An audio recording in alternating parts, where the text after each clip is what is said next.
It's not just like you're writing a technical document. Part of being a screenwriter is literally rip your chest open and make yourself vulnerable so that special part of you can come out and be reflected on the page. That is where the art comes in. Welcome to Tapping Creativity, a podcast for the creative community. Yes, it's a podcast for you. Whether you're looking for insight, inspiration, or community, you found yourself in the right place. My name is Matthew Temple. I am the host. And on this podcast, we go into questions, inspirations, challenges of the creative process. It's about connecting with other artists, hearing what other people are struggling with, their wins, their challenges. If you like what you hear, make sure you subscribe, follow, share. If you really like what you hear, give us a thumbs up or give us some kind of review. And with that, let's hop into this week's episode.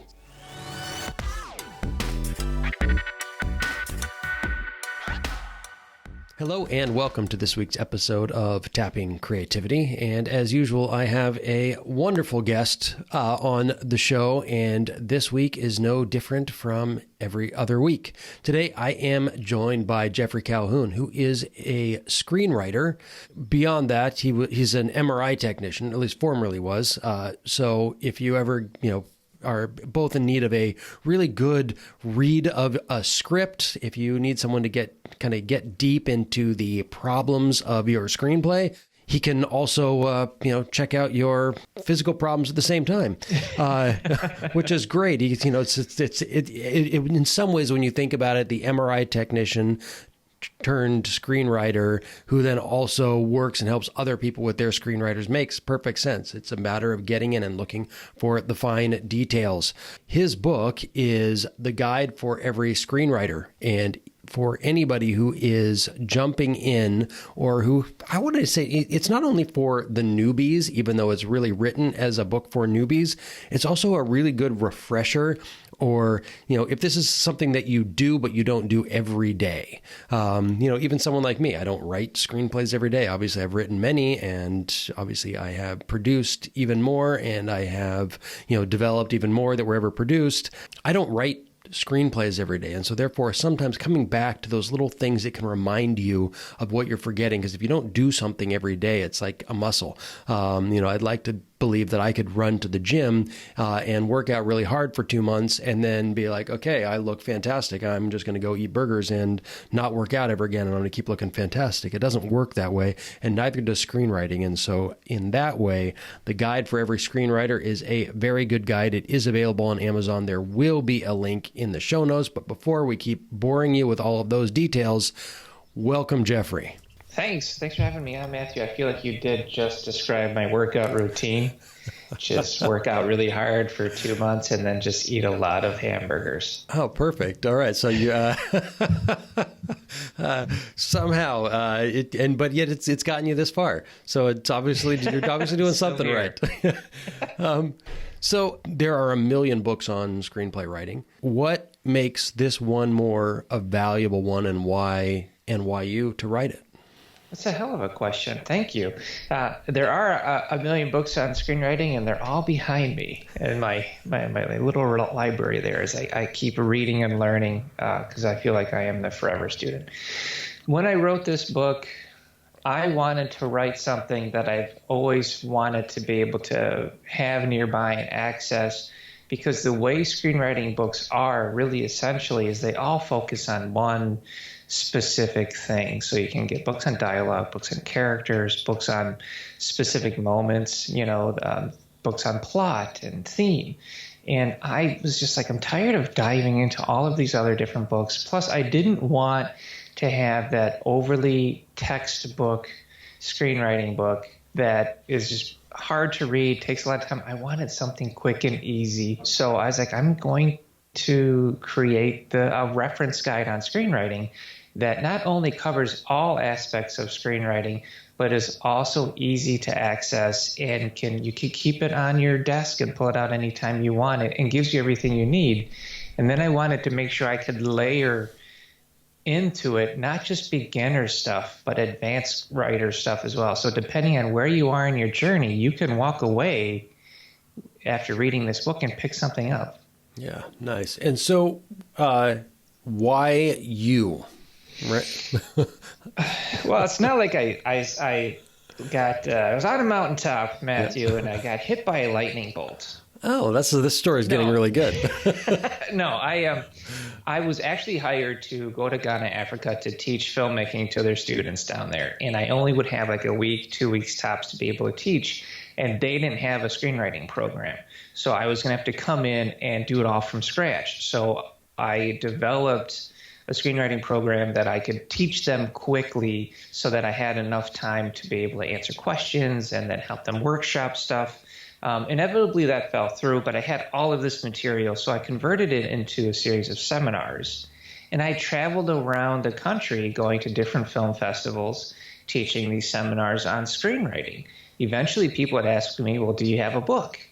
And I didn't think, well, I didn't have a book, but I thought, well, maybe there's some demand there. Plus, I want this book. I want something that I read this thing and access it all the time. So I sat down and I really converted my seminars into the book. I mean, that's why it's so heavily visual. It has a lot of templates in there, a lot of graphics, and that kind of help really break down the process. And I pitched it to major publishers out there, and they're like, oh, there's no market for this. And I'm like, well, there is, because I've been traveling the country. People are asking me for this book. So then I decided I'm going to write this book. I'm going to self-publish it, and you can find it anywhere. I mean, Target, Walmart, they sell it online. You can get it at indie bookstores. It's really amazing. And the Book Authority just listed it as #1 on their list of best screenwriting books of all time. So, I mean, it's got some traction. I'm really honored to do it. Wow. Congratulations on that. And that's wonderful. And that's good. That's good for everyone to know that there are lots of places to get the book. Yeah. I want to go back though. So at some point you were scanning MRIs and you decided I want to write screenplays. Why did you do that? So I was working with a patient who was in her late 80s, and she said, do you love what you do? And it hit me like a ton. Like I was speechless. I didn't have the words, and I told her no. and she was shocked, and she says, you've got to do what you love. I mean, it was just that simple. And I had been writing screenplays for at least 10 years at that point. So I had already developed my skill. It was very much as a hobbyist. I hadn't put it in any competitions. Every book I could get my hands on, I would read, and I just loved it. You know, it was my way of expressing my inner self. You know, I can't sing, I can't dance, but I can write you a story. So that's what I would do. So then I started putting it in competitions, and I started winning, and I started getting into the finals on big competitions, and I had never competed before. And so that kind of just snowballed. I ended up traveling the world, and then I would go to film festivals and kind of be bored, and I would start fixing scripts for people right there. Like directors would be frustrated reading a script, and I'd sit down next to them and I'd tell them where it was going wrong, and they're like, who the hell are you? Where have you come from? So I just kind of built up this reputation, and it snowballed rather quickly. Oh, that's neat. I'm going to go back then even before, because you said you had already been writing for 10 years. And I guess one of the things about screenwriting is that when you write a really good screenplay, it's still generally an outline for something else, right? It's not it's not a completed piece of work. And so I think it's one of the things that in order to be a screenwriter, like you really have to love it in some way, in some ways more than other types of writing, I think, because if you're writing blogs, you just publish those and people can read those. And people will, if a well-written blog, people will read and people will search it out. But a well-written screenplay, most people won't read. I mean, I was just I was consulting with this guy. One of my first questions, particularly if it's someone who is not a professional screenwriter, someone who's kind of getting in, one of my first questions is, how many screenplays have you read? Oh, okay. Right? How many have you actually picked up and read? And the answer is always shockingly low number, right? It's like, but if you're going to be a screenwriter, you have to read screenplays. Novelists don't never read novels. We do that, right? I mean, this is part of the thing. If you want to be a filmmaker, you have to watch movies. And if you want to be a screenwriter, you have to read screenplays. But reading a screenplay is reading an outline for something else. So for you, like, how does that fit? Okay, well, I did read screenplays. I was fascinated by them. So I would dive into screenwriting books and I'd read screenplays. And one of the first screenplays I ever wrote was after I had read a book that was a really old book. And so people read my script and they're like, why does it read like it's from the 70s? And then I looked at the screenwriting book that I had used and it was like written in like 74. Yeah. So I was like, okay, obviously I'm not doing this right. So then I started reading different stuff. I would watch a movie and read it and go, oh, okay, read the script and go, oh, that's really interesting how it changes or how it really matches up. And then really trying to find writers out there who I could connect with. So like when I read, Usual Suspects by Christopher McQuarrie, that was the first script that I ever read where I go, that kind of sounds like my voice. Like I can see how this guy writes. And then I started reading David S. Goyer's stuff, and I was like, God, this guy is amazing. And from there, I would just get fascinated by guys like Jonathan Nolan, who would write, all kinds of really cool stuff about. I can't remember the name of the movie now. I'm blanking out, but he wrote. It was in reverse. It was Christopher Nolan's one of his first films. I can't think of it. Memento. That's it. All right. Take that, brain fart. So like reading the script on Memento was pretty fascinating, and then I did my research and started figuring out, what are they doing and what can I steal from them, but then kind of adapt it into my own toolbox. And that's really how you grow as a writer. I mean, you can sit down and you can develop your own voice with no influences, but eventually you have to start finding kind of like those mentors that you can look up to.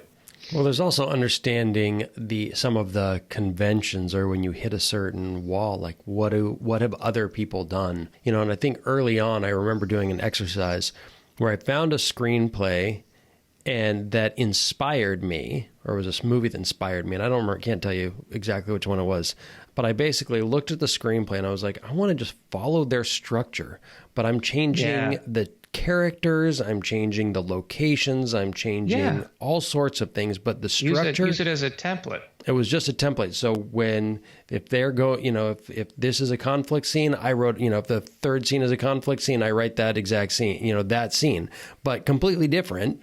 And just found that was incredibly helpful in getting to understand even things like when I sit down and I'm trying to write narrative fiction. That's really challenging for me because I've never written a novel before or a novella. So I did an exercise, a similar thing the other day. I've got an idea and I just say, so wait, when I get stuck in, am I over describing or under describing? I'll just go pick up, a page in another book and just kind of like read through a chapter. Where do I need to allow the character to mind to wander a little bit, and where do I come back, just to begin to get a sense of that, the structure? You're absolutely right. When I work with other screenwriters, mentoring them, or even consulting someone going into a project, I like to give them a template because it gives them guideposts, it gives them a way to focus. And it takes the sensation of being overwhelmed away, because I say, okay, so this is a pretty similar a film to Nightcrawler, or your project's pretty similar to Nightcrawler. So let's take a look at Nightcrawler, really break down the beats there of where they're hitting it, and use that as a template to kind of help influence your project. Then they're like, oh my God, this is a great idea. So like that's something to really think about if you're out there and you're struggling, or if you're like trying to figure out what you want to do genre-wise. Really take a look at something out there that is good, right, and use that as a template. If it's garbage, no. Right. Yeah. And getting to that place where you're like, you know what? I don't know. And so I'm going to throw this thing out and tell me how you, like, what your thoughts on this are. Yeah. So we have all grown up with stories, right? I mean, everybody who decides I'm going to write a screenplay has probably watched a lot of movies, has heard a lot of stories. Right. And very often when people will sit down and be like, you know what? Okay, I've watched a lot of movies. I can do this. And then they sit down to write. It can't be that hard, right? Right. So how do he, like, there's just a little bit of like, well, it actually takes, I mean, you said you wrote for 10 years before you could quit your day job to do it. Yeah. That sounds about right to me. So what do you say when when you're working with somebody who kind of has a little bit of that idea of like, I got this, I know what I'm here to do? Well, do they need my help? I mean, if they don't need my help, then I give them a high five and give them an add a boy or girl or them and get going. I mean, I can't help you. But if they need direction, I'll sit down with them and ask them, okay, like, what is your strategy? What is your goal? What is your plan? Because you got to have one. Like, just being a great screenwriter isn't enough. Like, you have to know what you want to do. You have to know where you want to go. Like, I could move to LA and I could go live in a car or in an apartment with 7 other dudes and do the starving screenwriter thing and be an LA writer, or I can live here. I can live in my comfort zone. I can still get lots of gigs made and make a decent enough living and do my thing.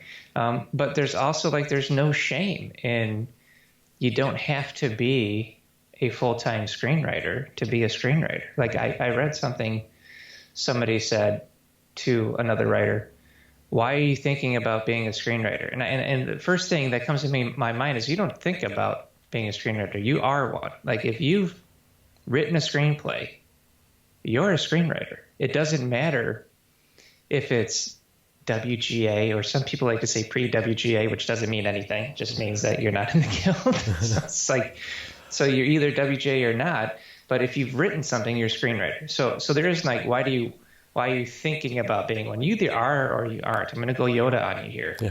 It's do or do not. So now from there, how do you find success? Success for me is getting stuff made and getting paid for it. Whether I'm doing it full time or if I have to have a day job, it doesn't matter to me. And there should be no judgment there. There are talented writers out there that still have side jobs, that have day jobs, that have no jobs, and they're doing the best thing they can. And there's nothing wrong with that. So I say, take the judgment out of it. Yeah, exactly. And I was just trying to remember now, was it Philip Glass, or I'm trying to remember who was driving taxis while also composing? Was it Philip Glass? I'm not sure. It might have been. I mean, I can tell you that George Miller, who did Mad Max, sure, was an ER doctor when he was shooting Mad Max. So he was an ER physician working midnights and then shooting during the day.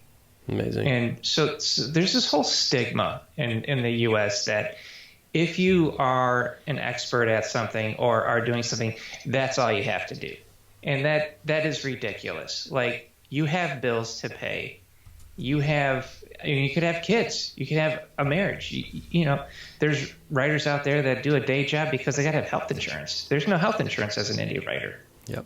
Yeah, I mean, there's, like, you have to think about it. So, like, let that go. It's absolutely pure silliness.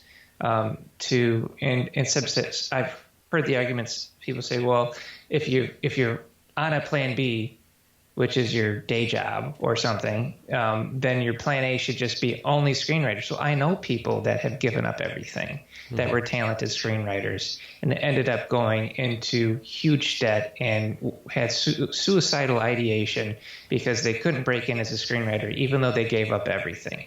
Yep. And I just think that's silliness. Like, you do whatever you have to do to make your successes happen, as long as you're planning and strategizing it. So anyways, yeah, I just looked up real quick. So with Philip Glass, and there was this hysterical story where he was a taxi cab driver and a plumber, and he was working on plumbing in someone's house in New York City. And the guy was like, "Wait, aren't you the composer Philip Glass?" And he was like, "Yeah, I am." And he's like, "Wait, what are you doing here?" well, I'm fixing your plumbing. That's what I'm doing here. It's like, but you shouldn't be doing it. And he was at a certain point, he was like, okay, we need to stop having this conversation because I need to finish fixing your pipes. So I kind of like love what you were just saying about that, you know, that there's a lot of time in the day and also structure. I recently interviewed Austin Kleon, who kind of got famous for writing the book Steal Like an Artist. Even in talking to him, and I have about a year before COVID, or a year and a half, I moved to Kenya and gave myself a bit of a sabbatical and just wrote a book. Amazing. And it was wonderful. And then COVID happened, and then I was just kind of like, okay, I'm ready to start making stuff again. And I was in pre-production on a project I was shooting there, and then everything fell apart for obvious reasons. And I came back to the States, and there was like, I still had time, and I didn't have any deadlines because COVID kind of had this thing where I was working on stuff, but no deadlines. There was not like, you can't be like, you have to be at a meeting at 9 a.m. because no one's having meetings at 9 a.m. We're all having them when they're convenient via Zoom. And, when I was in LA and I've got meetings and you say, oh, I've got a 9 o'clock meeting. Well, in LA, you never set a meeting for 9 o'clock because you'll always be late, but you got to be out the door, be in the office, say between 9:30 and 10, or, there's some place that you have to be. And then this last couple of years, there was no place I had to be. And when I was talking to Austin, one of the things in his book is, have a day job. And I'm almost thinking like, a day job is kind of a cool thing for an artist, and we kind of look down on the idea of a day job because it's sad. I prided myself that I've made a living primarily as a filmmaker creative for most of my life. And granted, there have been plenty of times in between. I mean, I started, I wrote my first screenplay and produced my first movie. I was 23 maybe. But at the time, I was still a student, and then I was still waiting tables, and I was hawking cell phones, and then I hawked a few more cell phones, and then I was substitute teaching, and then I got my break. And then that was great for a while, and then the economy crashed into 2007, 2008. Our production company closed down, and so I went back to working in restaurants again while working for free during the day so I could keep writing and making indie projects and short films and whatever I could do until things picked back up again. And I quit that job and went back and started producing stuff again. And, but I'm saying all that simply because like that ebb and flow was okay. And now, I mean, I haven't had like a non-creative job in well over a decade. And there's a little part of me that's just like, oh, that would actually be kind of nice to have something else to do besides being like, it's all up to me to figure it out, which is also a lot that there's stress and pressure, and it's all up to me to produce good work. Mm-hmm. There's a lot of work shame culture, unfortunately, which is such a weird thing to me. But it's weird. I mean, you just have to figure out what you need to do to survive and thrive. And whatever that is, that's okay. So let's go back to your book real quick. Where's that place in your book that when you're working with somebody or someone's kind of like coming to you, that you like, go to this section? Is there any place like that where you're like, this is the thing that I want you to look at? I am the book, right? Yeah. So I just end up just talking to the person. So I end up just talking with them, but it's segmented. So one thing that kills me is when I work with a writer who's probably trying to transition from amateurist or hobbyist into something a little bit more serious.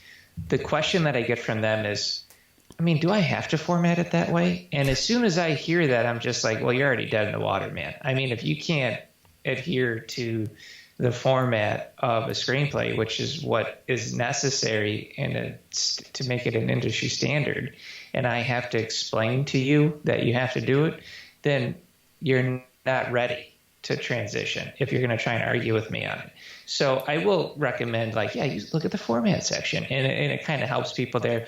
What I like to, in general, though, is I like to point people towards subplots, because I think that's what's really unique about my book is that it shows where the subplots come in and how they intersect with the main plot, and that isn't something that you can really find anywhere else. So I do like to pitch that to people who are writing a screenplay and are getting kind of lost or are short on pages. It's usually because they don't have the subplots figured out properly.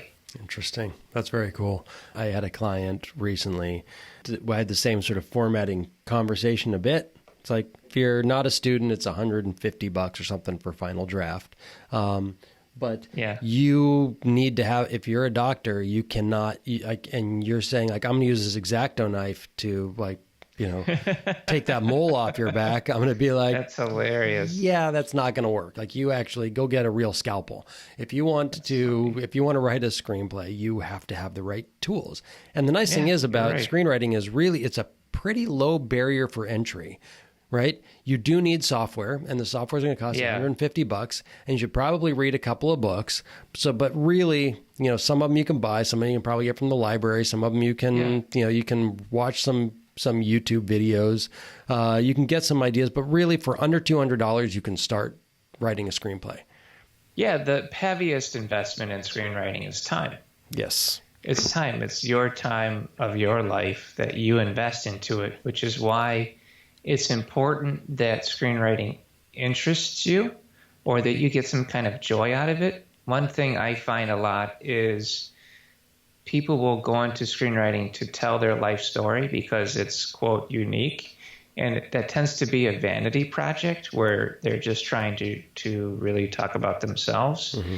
And my comment to them, and I'm not popular for saying this, but your story is not unique. I mean, I'm sorry, because every person who is living the human experience of all races and cultures have a unique perspective that they experienced. You could live in your mother's basement for 40 years and you could have an interesting story because of your unique perspective and experiences in life. Or you could be, SEAL Team 6 going out and assassinating people. I mean, you could be the complete opposite.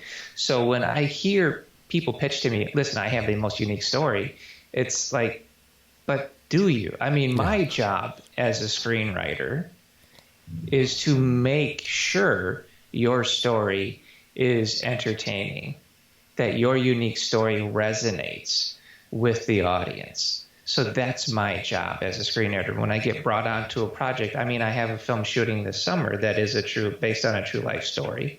And she had, of course, a unique story. It was crazy the things that happened to her, but I had to make sure that I could string those events in a way that the audience can digest and then paint her character as somebody that you can get behind and really emotionally invest into. That's my job. Right. Yes, exactly. Everybody's story can be unique or not. It's how we tell that story. I like that you brought that up. Yep. And I think one of the things that I also believe is really important for this type of work is patience and understanding what patience means, because patience a lot of times it's not waiting for inspiration, right? It's actually patience only works when you show up and work regularly, but you're patient for any particular outcome from that work. Yeah. And I think that becomes this really important piece of you just have to sit down and do it. And you actually have to love doing it. So you said something earlier. You said, for me, success is getting a project made and making money from my work. And I think there's, everyone can define success as they want to. For some people, finishing a screenplay is a success, and that's great. And you're obviously in a very different place. But I think when it comes to screenwriting, even beyond the success, is that it's a long, lonely, hard thing to do. It is. You're not going to bust it out.